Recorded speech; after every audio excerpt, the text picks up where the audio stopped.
Morning everyone. So this is an unexpected video. We've come to go flying. We've come really early as well. Before sunrise, at first light. Would have been a beautiful day. Why am I saying would have been?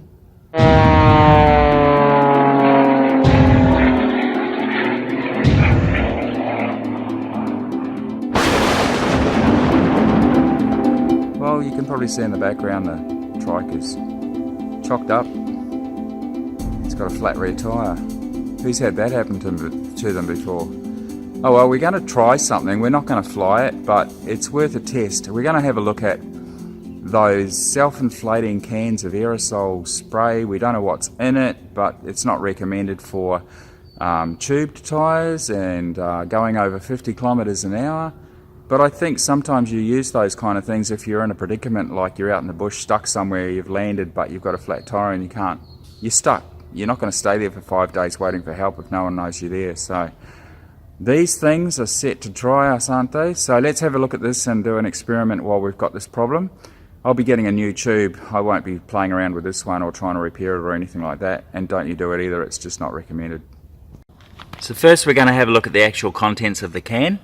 We just turn this knob on at the top. I've taken off the safety red safety strip at the top. Okay, here we go. And there she is.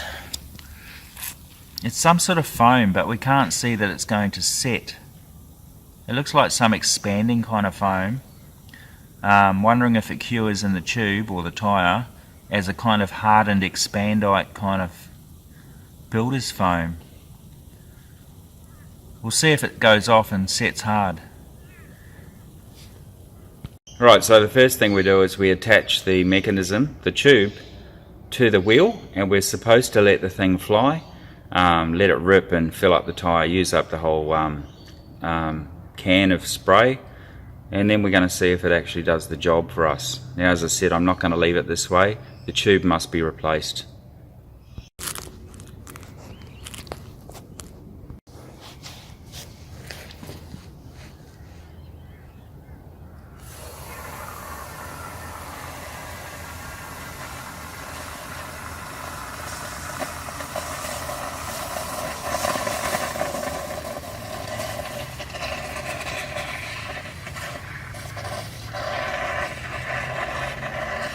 Coming out of the valve stem. That just shows how badly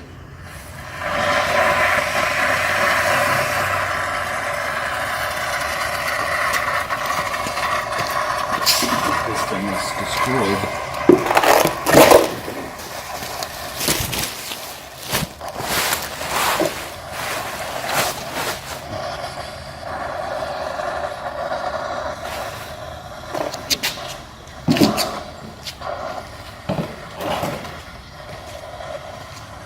It just came out as a valve stem. Right. Sure it is a tube tyre. It's not tube what it's supposed to be.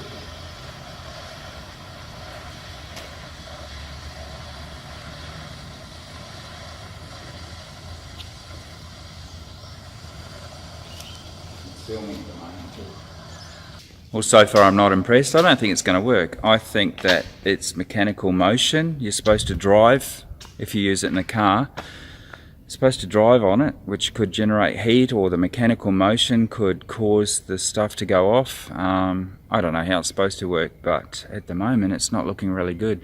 The other thing it says not to do is use it in tubed tyres, to only use it in tubeless tyres. So maybe the thickness of the actual tread where the puncture is a factor, whereas a tubed tyre, obviously the tube is very thin and it won't seal. I guess it now remains to take the tube out of the tyre and have a look and see how big the hole is. It just seems enormous. It just seems to be gushing air, or foam in this case, straight out of the tyre. So not very good at the moment. I wouldn't rely on this at the moment as a fix in the field if you've landed somewhere with a flat tyre. Take a spare tube and some tools, I would recommend. I'm going to be getting some tubes, that's for sure. Anyway, let's see how this concludes shortly.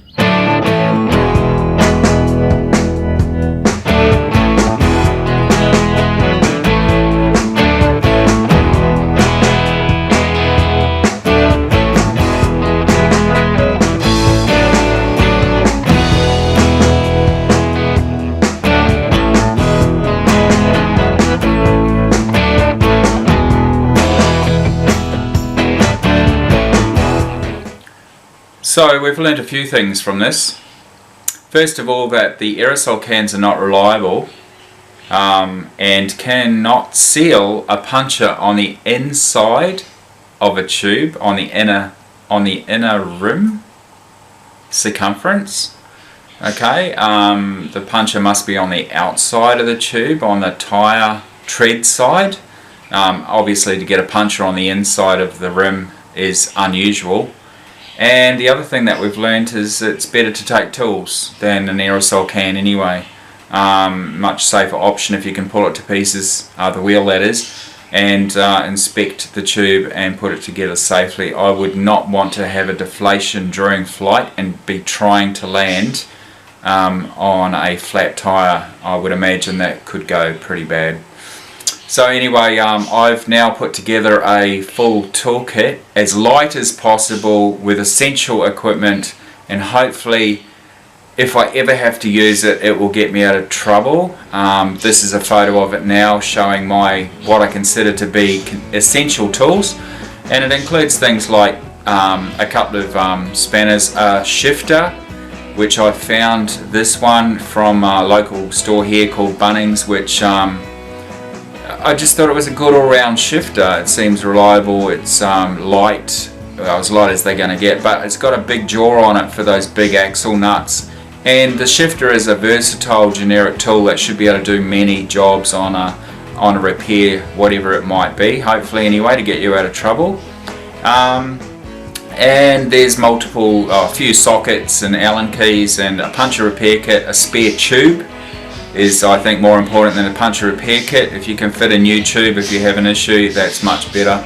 And other than that, just whatever serves you to repair your trike. Try and put a kit together and use, try and keep it lightweight.